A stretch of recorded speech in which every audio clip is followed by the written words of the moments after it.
How long and how often should you be working out in order to get to your goals? It's a common question that I get as a personal trainer, and really there's no simple answer, unfortunately. The canonical advice is usually 2 to 3 times if you're a beginner, 3 to 4 times if you're intermediate, and 4 to 5 times if you're advanced. However, that means nothing, right? So there's another general rule of thumb, which is work out until you gotta feel sore, however long you are sore, when you recover from that, and then start again. However, what if you recover relatively quickly? Should you work out right away? You work out today and then you recover tomorrow, do you just go at it again? Generally, yes. Now, what if on a flip note, and here's the problem area with new people to fitness. If you're new to fitness, let's say that you work out today and you're sore for a week. Then what do? You only work out once a week to get to your goals? And how is that possible? So that's what we're going to talk about. The length and how often the frequency of your workouts should be that of how sore you're going to be. Different workouts will yield different results, different types of soreness. However, if you're the type of person when you work out and you struggle to recover quick enough to get another workout in, the trick there is recovery. Recovery is talked about a lot. Recovery is not just lying down, sleeping, and then a few days goes by, you're like, oh, I feel better now, I'm ready to go. No, that's not what recovery we're talking about. When we're talking about recovery, we're talking about eating. Yes, we are talking about resting, like sleep. We're also talking about recovery workouts. If you are sore and you're struggling to recovering quick enough, there are workouts to recover. A workout is not inherently going to make you sore, right? So what do I mean by this? Let's say you're doing a push workout. If you're a gentleman, you like to do your push-ups, you like to do your bench press, you like to do your flies and your presses and all those muscles that are working here in the pecs and the shoulders and the biceps and the triceps, all your pressing muscles. Then your workout for recovery the day after you do this workout. So if you do bench press one day, then the next day you would do a press recovery. Press recovery would be full range of motion, using something resistance like a band here to intentionally force open the muscles that you just worked the day before. So like this. So I would lock my arms out and I'll pull towards me here, and then slowly let it drag away like that. Pull, slowly let it drag away like that. If you go to our YouTube page, you'll see our channel, there'll be a lot of, on the playlist, our exercises, there'll be a lot of workouts there for recovery. Scorpions, Jefferson curls, all these things that can to help you get stronger, but first recovery, right? They focus on recovery first and then getting you stronger. So, the answer to your question is work out as often as you can, but when you are sore, do recovery workouts. Now let's talk about length of that workouts. How long do you need to get sore? Because you're not gonna be sore right away. Like if you work out for an hour, you're not gonna be sore in that hour. So how do you know if that was too much or too little? If you go the RX Fit approach, you wanna just make sure you hit every single modality in that exercise. If I'm doing my legs, I want to make sure that I do a couple minutes of mobility exercise. Mobility being range of motion. Let's see here. Let's say this kettlebell is the yoga block. I place my foot here, here. A regular lunge, touch, stop. I can only go as far as the ground.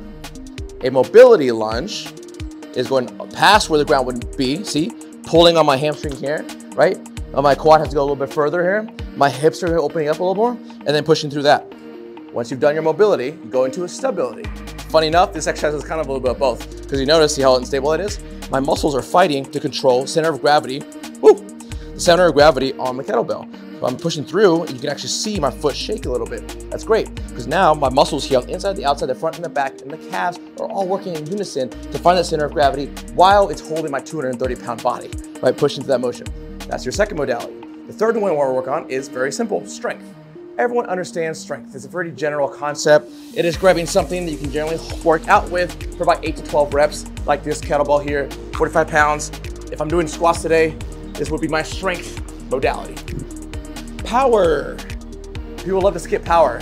However, power yields the best results. Power is explosive.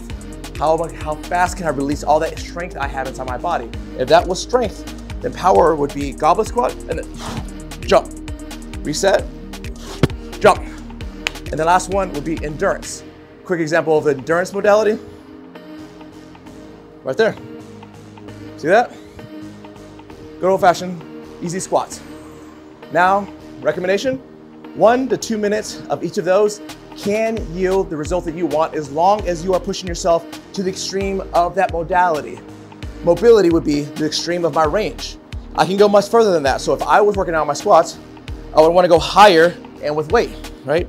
So I would want to come out here, get really low, let my foot come up really high, push through that. Get a full range. What is my limitation on stability? I would do something like a Bosu, the ball side up. Put my foot on top of there, and it would shake a lot, right? And I'm trying to control that while again, holding some weight. Not heavy weight, just some weight to work through that. Same thing with strength. Strength is very obvious. Just add more weight. Power, explosive. How high can I jump on that squat jump? That's the limitation of that modality for me. It's how high I can get. And then endurance is how many can I get done in that 1 to 2 minute time frame, right? Repetitions. So if you do that properly, you will feel the result of that without spending too much time. I have athletes going to 20, 30-minute exercises. The whole workout is only 20 minutes long. They are sore the next day. So it doesn't have to be that long. You have to outsmart your body when it comes to your program. How often do you need to exercise to reach your goals and fitness goals? Either weight loss, strength training goals, your aesthetic goals. How often is the magic number? Honestly, as often as you can. Now, if you are looking to burn body fat isn't melted off the body. It's about how much oxygen you consume, how much you're literally breathing. 65% of every single gram of your triglycerides, your fats, are expelled through breath. It's all the waste product. If you literally breathe as heavy as you possibly could for a while, until you passed out from getting lightheaded, you would be burning fat. So if you don't want to get lightheaded, you would go for a jog or a run. What does that mean? The more frequently you're moving, the more often you're moving, the more you're breathing. It's really that simple. So we trick ourselves with things like do the bike and go for a run, what is the best? It doesn't matter. It's the one you'll do most often.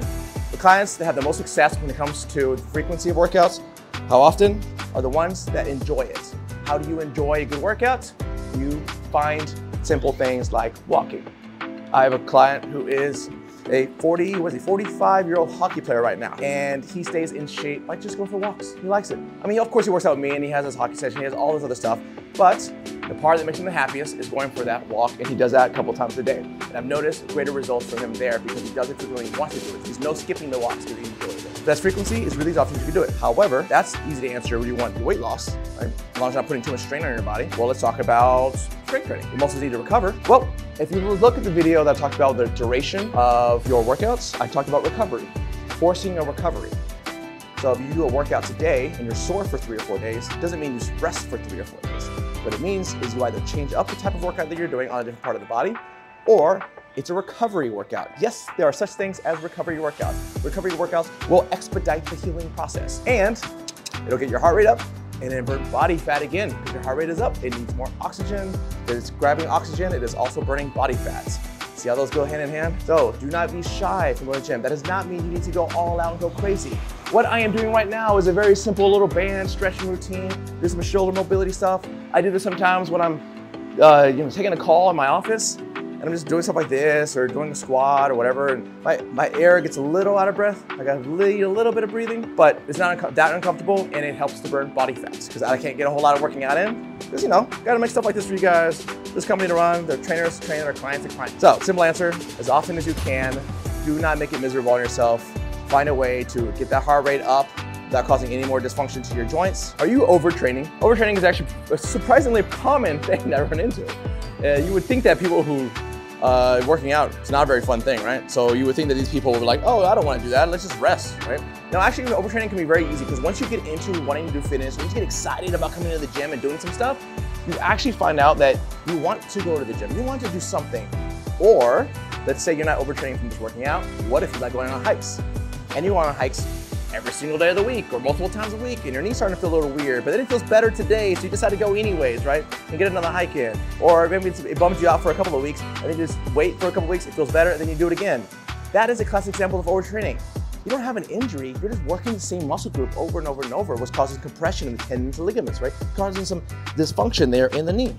So, overtraining, first, how do you know if you are overtraining? What I just said, if you are having a recurring pain coming back in your body, that is an example of overtraining.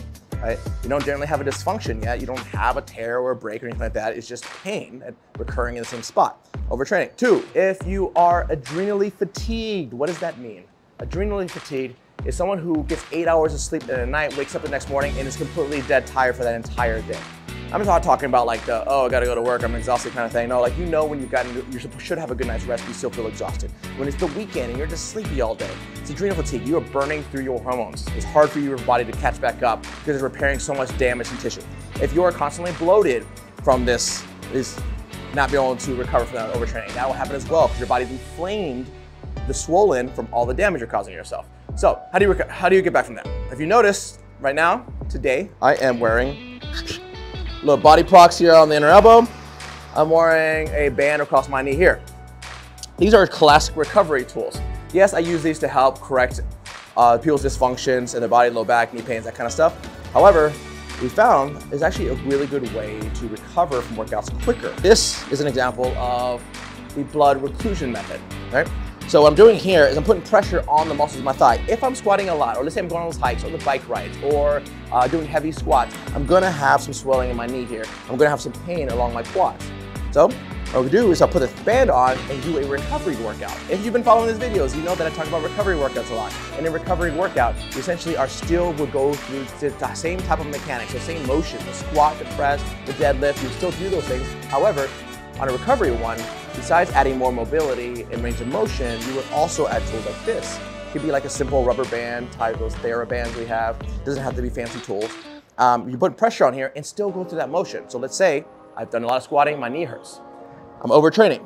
I will put the band like here. I'm still gonna do the exercise that I would normally do. I'm gonna increase that range of motion so I can decompress the knee. See how my knee gets way over my toe?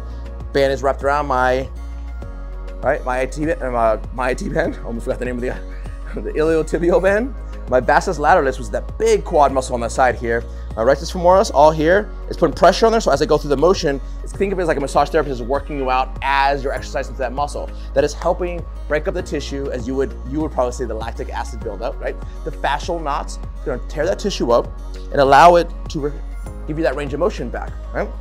It's also, the blood reclusion method is gonna pull blood in that limb a little longer, allowing the amino acids and all the recovery molecules that you need to stay in the tissue a little bit longer to help the recovery process. This is actually a fantastic study that's come out of Japan, where there's noticing there's a massive increase in strength in a recovery period for bodybuilders that they were testing on. So, this is one example. Another one is here. Let's say I'm getting a little bit of tennis elbow from my golf swing, or literally playing tennis, swinging a baseball bat, whatever, carpal tunnel maybe, that travels down the arm. You know, I talk about foam rollers or trigger point balls, these tools that put pressure on the muscle, like this band here. It's another example of that. This is a very simple, you can see here, it has just a little block here. As I strap it on here, it's putting pressure on that forearm. This is a muscle that connects down to here on the inside of the elbow. That pressure applied through here is actually releasing tension on the inside of my elbow, relieving the stress on that tennis elbow. Now I can go through my recovery workout. I can do my push-ups with more range of motion. I can do my banded exercises, my anterior banded stretches, which everybody should be doing every single day, like so. And as I'm going through the motions, it's not just the recovery exercise that I'm doing right now that's helping. It is the pressure on a very problematic muscle, releasing tension, so there isn't as much compression in that joint, relieving that pain. So, overtraining because you're doing the same thing over and over and over and it's causing problems, or you're training everything in the body. Let's say you're a person who does upper body, then core, and then lower body, and then back, and you're doing all these different on different days. Yes, you're going to different sections of the body, but you're still overtraining you as a whole. Recovery workouts. Do not forget about your recovery workouts. It will yield greatness. It will prevent injury, help you bounce back faster, honestly, and just keep you in love with the whole working out process. If you want more tips on this, we do have a series of 5-minute moves that shows you every modality and how to do it for each type of mechanic in your body. We also have a website, rxfit.co. Just go there, put your name on a list for Fitness Masterclass. We are releasing that. It's gonna have 48 videos, dozens of hours of content to explain the whole human body in a very 1 through 50 kind of approach to help you become your own personal trainer, all right? I am Danny of RxFit. Until next time. Oh yeah, don't forget, correct your fitness.